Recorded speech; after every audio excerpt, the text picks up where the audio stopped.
Welcome to our channel లలిత ధూళిపూడి. మీరు కూడా చిన్న చిన్న విషయాల గురించి గంటల తరబడి ఆలోచిస్తున్నారా?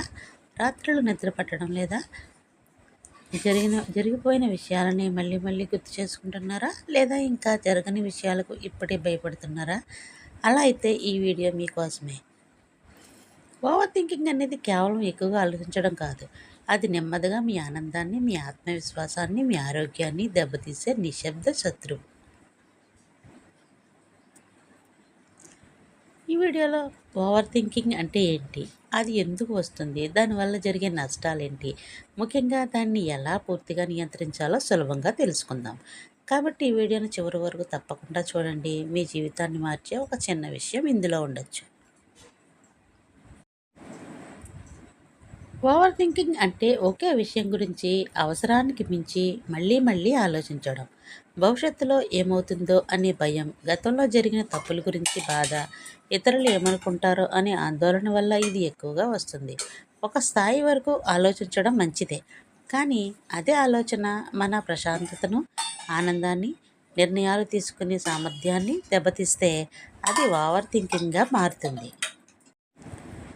ఓవర్ థింకింగ్ ఎందుకు వస్తుంది? ఆత్మవిశ్వాసం తక్కువగా ఉండడం, గతంలో చెడు అనుభవాలు, అపజయానికి భయపడడం, ఇతరులతో పోల్చుకోవడం, ప్రతి విషయంలో పరిపూర్ణత కోరుకోవడం, భవిష్యత్తుపై అధిక ఆందోళన, ఇలాంటి విషయాల వల్ల ఓవర్ థింకింగ్ మనకి వస్తుంది. ఓవర్ థింకింగ్ వల్ల కలిగే నష్టాలు.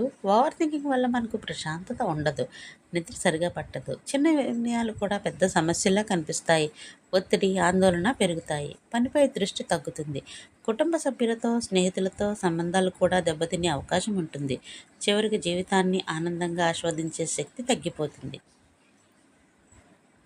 ఎలా తగ్గించుకోవాలి? ప్రస్తుతం ఉన్న క్షణంపై దృష్టి పెట్టాలి. ప్రతిరోజు వ్యాయామం లేదా ధ్యానం చేయాలి. అవసరం లేని పోలికను మానేయాలి. సమస్యల గురించి మాత్రమే కాకుండా పరిష్కారాల గురించి కూడా ఆలోచించాలి. మన భావాలను నమ్మకమైన వ్యక్తులతో పంచుకోవాలి.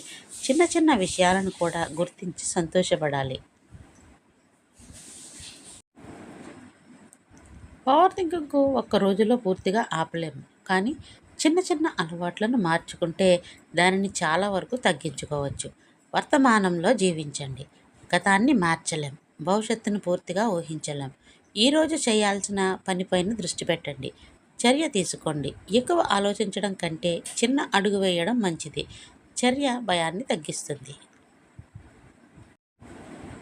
ప్రతిరోజు ధ్యానం చేయండి. రోజుకు 10-15 నిమిషాలు ధ్యానం లేదా లోతైన శ్వాస తీసుకోవడం మనసును ప్రశాంతంగా ఉంచుతుంది. వ్యాయామం చేయండి. నడక, యోగా లేదా వ్యాయామం ఒత్తిడిని తగ్గించి సానుకూల ఆలోచనను పెంచుతుంది. ప్రతికూల ఆలోచనలను ప్రశ్నించండి. ఇది నిజంగానే జరుగుతుందా అని మీరే మీకు ప్రశ్నించుకోండి. అలా భయాలు నిజం కావు. సోషల్ మీడియా వినియోగాన్ని తగ్గించండి. ఇతరులతో పోల్చుకోవడం ఓవర్ థింకింగ్ను పెంచుతుంది.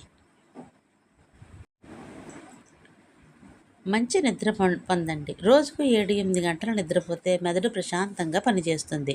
మీ భావాలను పంచుకోండి. కుటుంబ సభ్యులు లేదా సన్నిహితులతో మాట్లాడండి. మనసులో దాచుకుంటే ఆలోచనలు మరింత పెరుగుతాయి. కృతజ్ఞత అలవాటు చేసుకోండి. ప్రతిరోజు మీ జీవితంలో ఉన్న 3 మంచి విషయాలను రాయండి. ఇది సానుకూల దృక్పథాన్ని పెంచుతుంది. మీపై మీరు నమ్మకం ఉంచండి. ప్రతి సమస్యకు ఒక పరిష్కారం ఉంటుంది. మీ సామర్థ్యాన్ని నమ్మండి. ఆత్మవిశ్వాసం పెరిగితే ఓవర్ థింకింగ్ తగ్గుతుంది.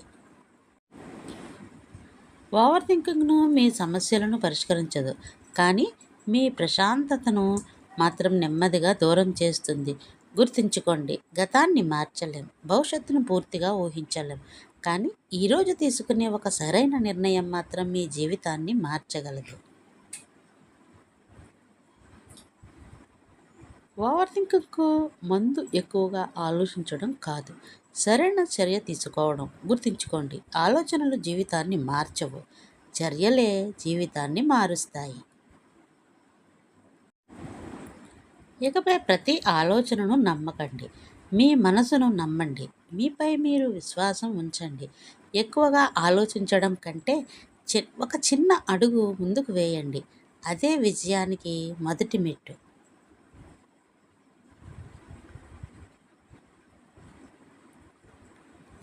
ఈ వీడియోకు మీకు ఉపయోగపడినట్లయితే తప్పకుండా లైక్ చేయండి.